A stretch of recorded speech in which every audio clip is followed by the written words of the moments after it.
বাল্য বিবাহ বন্ধ কৰিবলৈ যাওঁতে মুখ্যমন্ত্ৰী যিখিনি পদক্ষেপ লৈছিলে সেইখিনি ক্ষেত্ৰত আমি আদৰণি জনাইছোঁ। কিন্তু এটা কথা স্পষ্টকৈ কৈছোঁ যে বাল্য বিবাহ বন্ধ কৰিবলৈ যাওঁতে সন্ত্ৰাস সৃষ্টি কৰি নহয়। চাওক, আমি বিগত 7 বছৰৰ পৰা বাল্য বিবাহ বন্ধৰ হৈ কাম কৰি আহিছিলোঁ আৰু আমাৰ টাৰ্গেট আছিলে 2025 চন। যে 2025 চনৰ ভিতৰত বিশেষকৈ সংখ্যালঘু অধ্যুষিত অঞ্চলত বাল্য বিবাহৰ প্ৰৱণতাটো বেছি আছিলে। এই বাল্য বিবাহ সম্পূৰ্ণ নোহোৱা কৰিব লাগে আৰু সেই হিচাপে আমি কাম কৰি আছিলোঁ। বিভিন্ন ঘাট প্ৰতিঘাত আমি পাইছিলোঁ, বিভিন্ন মাৰ খাইছিলোঁ, কোনো চৰকাৰৰ সহযোগিতা পোৱা নাছিলোঁ, আৰক্ষীৰ সহযোগিতা পোৱা নাছিলোঁ, চাইল্ড লাইনৰ সহযোগিতা পোৱা নাছিলোঁ, স্বাস্থ্য বিভাগ হওক, ছ'চিয়েল ৱেলফেয়াৰ ডিপাৰ্টমেণ্ট হওক, কোনো ডিপাৰ্টমেণ্টৰ আমি সহযোগিতা পোৱা নাছিলোঁ। গতিকে অকলে এই কামটো কৰা সম্ভৱ নহয়। কিছু সংবাদ মাধ্যমে আমাক সহযোগিতা আগবঢ়াইছিল, যাৰ কাৰণে সময়ে সময়ে আমি চৰকাৰৰ বিষয়াসকলক চৰকাৰক আমি আহ্বান জনাইছিলোঁ যে বাল্য বিবাহটো সমাজৰ এটা ব্যাধি, কেঞ্চাৰ বেমাৰতকৈ ভয়াৱহ ব্যাধি এইটো। গতিকে এই ব্যাধিটো ৰোধ কৰাৰ ক্ষেত্ৰত চৰকাৰৰ সহযোগিতা লাগে। মুখ্যমন্ত্ৰী হোৱাৰ আগতেও তেওঁ স্বাস্থ্যমন্ত্ৰী থাকোঁতেও আমি আহ্বান জনাইছিলোঁ যে আপুনি এই ক্ষেত্ৰত এটা পদক্ষেপ গ্ৰহণ কৰিব লাগে যাতে সমাজৰ পৰা বাল্য বিবাহটো নোহোৱা কৰিব পাৰি। আৰু মুখ্যমন্ত্ৰী হোৱাৰ পিছতেই আমি কৈছিলোঁ যে অসমৰ যিখিনি অঞ্চলত বাল্য বিবাহ হয় এই বাল্য বিবাহবিলাক বন্ধ কৰিব লাগে। বাল্য বিবাহবিলাক বন্ধ কৰিবলৈ যাওঁতে মুখ্যমন্ত্ৰী যিখিনি পদক্ষেপ লৈছিলে সেইখিনি ক্ষেত্ৰত আমি আদৰণি জনাইছোঁ। কিন্তু এটা কথা স্পষ্টকৈ কৈছোঁ যে বাল্য বিবাহ বন্ধ কৰিবলৈ যাওঁতে সন্ত্ৰাস সৃষ্টি কৰি নহয়। সন্ত্ৰাস সৃষ্টি কৰি বাল্য বিবাহ বন্ধ কৰাটো সম্ভৱ নহয়। মুখ্যমন্ত্ৰী যেনেকুৱা ধৰণে বাল্য বিবাহ বন্ধ কৰিব বিচাৰিছে তেনেকুৱা ধৰণে বাল্য বিবাহ বন্ধ কৰাটো সম্ভৱপৰ নহয়। মুখ্যমন্ত্ৰীয়ে কালি যেনেকুৱা ধৰণে তেওঁ আৰু কঠোৰ হ'ম বুলি কৈছে, তাৰ লগে লগে মুখ্যমন্ত্ৰীয়ে এই কথাটোও ক'ব লাগিছিলে যে মুখ্যমন্ত্ৰী হিচাপে যে যিবিলাক অঞ্চলত বাল্য বিবাহ হয় সেইবিলাক অঞ্চলত শৈক্ষিক পোহৰ নাই, অৰ্থনৈতিক মানুহখিনি উন্নয়ন নাই, মানুহখিনি ৰাস্তা ঘাট নাই, মানুহখিনি বাল্য বিবাহ সম্বন্ধে সজাগতা নাই। গতিকে এই সজাগতা কোনে আনিব? কিন্তু মুখ্যমন্ত্ৰী কিন্তু সজাগতা অনাৰ ক্ষেত্ৰত, শিক্ষাৰ ক্ষেত্ৰত, মানুহখিনিক অৰ্থনৈতিকভাৱে আগবঢ়াই লৈ যোৱাৰ ক্ষেত্ৰত কিন্তু মুখ্যমন্ত্ৰী কোনো কথা কালি আগবঢ়া নাই। গতিকে মই ভাবোঁ যে মুখ্যমন্ত্ৰীয়ে এই কথাখিনি কিন্তু লেফ্ট লৈ গৈছে। কাৰণ যাওক, বাল্য বিবাহ বন্ধ কৰিবলৈ যাওঁতে পুলিচে যিধৰণে সন্ত্ৰাস সৃষ্টি কৰিছে তাত কিন্তু বহুত কেৰণ ৰৈ গৈছে, মানৱীয় দিশ ৰৈ গৈছে। গতিকে এই কেৰণ আৰু মানৱীয় দিশখিনি দূৰ কৰাৰ দায়িত্ব কিন্তু মুখ্যমন্ত্ৰীৰ।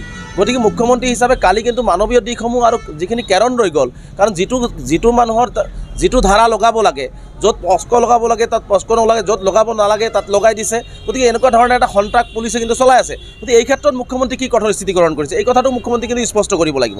গতিকে মুখ্যমন্ত্ৰী ডাঙৰীয়াক আমি আহ্বান জনাইছোঁ বাল্য বিবাহৰ ক্ষেত্ৰত কঠোৰ স্থিতি গ্ৰহণ কৰক, তাত আমাৰ সহযোগিতা লাগিব। কিন্তু মুখ্যমন্ত্ৰীয়ে যিখিনি কেৰণ ৰৈ গৈছে বা যিখিনি সন্ত্ৰাস পুলিচে চলাই আছে এইখিনি বন্ধ হ'ব লাগিব। লগতে য'ত যেনেকুৱা ধৰণৰ ধাৰা লাগিব লাগে সেই ধাৰাবিলাক নলগাই মানুহখিনিক অযথাও কিছু হাৰাশাস্তিৰ সন্মুখীন কৰাইছে, যাৰ কাৰণে মানুহ আত্মহত্যাৰ বলি হ'ব লগা হৈছে। গতিকে সেইখিনি কথাও মুখ্যমন্ত্ৰী চাব লাগিব।